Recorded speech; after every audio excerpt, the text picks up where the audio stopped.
आज के वीडियो से पहले मैं बच्चों आपको एक बात कहता हूँ कि जो बच्चे साल भर नहीं पढ़े उनको कम से कम मेरे वीडियो जरूर देखने चाहिए। क्यों?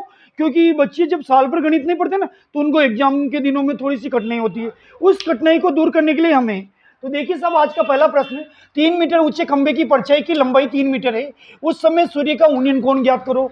तो मैं फिर कह रहा हूँ 32 नंबर के छोटे छोटे क्वेश्चन आएंगे, 15 अवयव है, 7 रिक्त स्थान, 10 एक एक नंबर के, 32 नंबर के। तो उसमें पहला प्रश्न ये है, 3 मीटर ऊंचे खंबे की परछाई की लंबाई 3 मीटर है, उस समय सूर्य का उन्नयन कोण ज्ञात करो। ये प्रश्न माध्यमिक शिक्षा बोर्ड 2018 और 21 में आया है। तो देखिए, जब ऊंचाई और परछाई की लंबाई बराबर हो, समझ जाना कोण का मान 45 डिग्री है।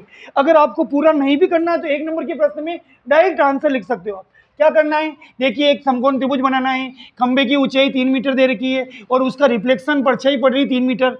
तो ऊंचाई और परछाई दोनों बराबर है, यानी लंब और आधार दोनों बराबर है। तो लंब और आधार के लिए हम टेन थीटा का सूत्र लगाएंगे। टेन थीटा बराबर लंब बटे आधार। थीटा का मान हमें ज्ञात करना है। लंब का मान 3, आधार का मान भी 3। 3 को 3 से काटेंगे, एक बार कटेगा। अब हम सारणी में टेन की लाइन में एक मान किसका, टेन 45 का, फिर टेन से टेन कट जाएगा। बताइए थीटा का मान कितना है, 45। और आपको इतना करने की जरूरत नहीं है, जब ऊंचाई और परछाई समान हो तो थीटा का मान हमेशा 45 ही होगा। अगला प्रश्न, HCF 306 657 बराबर 9 दिया है, LCM 306 657 ज्ञात करो। ये प्रश्न 2019 और 22 में आया हुआ है। फिर से बोल रहा हूँ, HCF 306 657, इसका मान 9 दे रखा है, यानी महत्व का मान, महत्तम समावर्तक का मान 9 दे रखा है और संख्या है 306 और 657। तो LCM यानी लघुत्तम समावर्तक ज्ञात करना है। कैसे ज्ञात करेंगे, एक सूत्र होता है, HCF और LCM का जोड़ा और पहली संख्या और दूसरी संख्या का जोड़ा। इधर दो बेटे हैं, HCF और LCM, इनकी सगाई हो रही पहली संख्या और दूसरी संख्या से। HCF का मान 9 देर का, तो HCF के ठीक नीचे 9 लिखो। LCM हमें ज्ञात करना, कोई छेड़छाड़ नहीं, ऐसे कैसे लिख लो, बराबर के नीचे बराबर। पहली संख्या देखो कितनी है, 306, पहली संख्या के नीचे 306 लिखो। दूसरी संख्या कितनी, 657।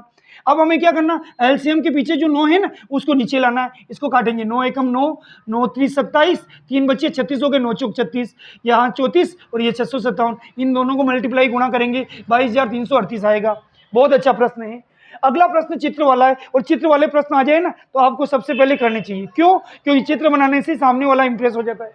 चित्र में ये समांतर BC, यदि ए अनुपात बी बराबर 4:1 और सी एफ बराबर 1.5 हो तो ए एफ की लंबाई क्या होगी। तो देखिए साहब, इधर ऊपर का भाग है ए, नीचे का भाग है बी, इधर ऊपर का भाग है ए एफ, नीचे का भाग है सी एफ। फिर से बोल रहा हूँ, देखो ऊपर का भाग इधर क्या, ए, नीचे का भाग बी, इधर ऊपर का भाग ए एफ, नीचे का भाग सी एफ।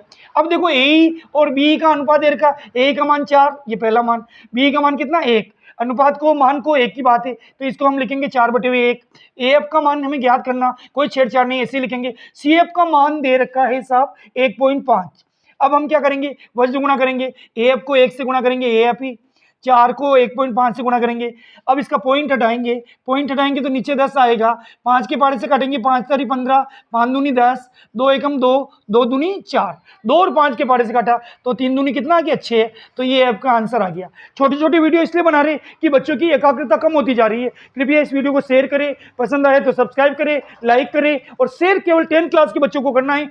हमारा आपको आशीर्वाद है कि आपके अच्छे टीचर के पास कॉपी जाएगी, अच्छा पेपर आएगा। बहुत बहुत धन्यवाद।